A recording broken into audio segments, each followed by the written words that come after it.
Strákar, þriðja sæti á Norðurlandamótinu í Kisa Kalió. Við byrjum með þau Birgir, hvernig svona fyrsta tilfinning eftir að mótinu lokið? Mér fannst það bara mjög flott mót sko. Byrjum bara gríðarlega vel, spilum flotta vörn yfir allt móti og bara flott sko. Já. Lukas, hvernig fannst þér þetta hafa verið? Ég er bara alls saman að byggja sko. Við byrjum þetta mjög vel. Áttum ekki sérstaklega leika mot Svíum. Hefðum alveg getið tekið hennan, bara turnover. Já. Og bara, já. Hvað svíður mest eftir að mótinu lokið? Bara vinnið ekki sko. Já. Maður vildi fara alla leið sko, fæði gullið sko.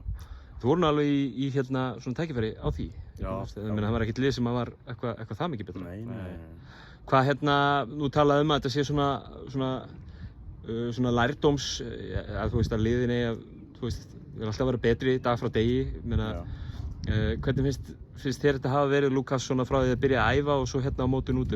Sérðu batamerki á liðinu? Já, við bara bætum miklu meira. Bara meira kemistri í liðinu. Og já. Náttúrulega líka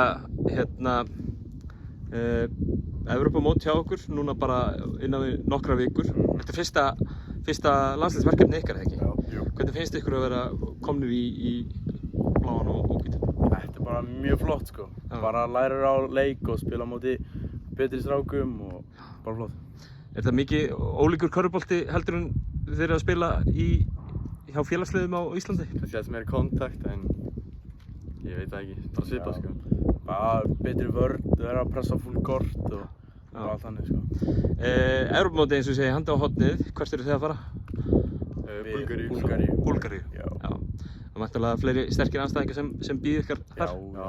Hafið þið eitthvað skoðað hvaða lið það eru? Það eru Tékkar og Stóru þjóðir? Sviss og eitthvað líka.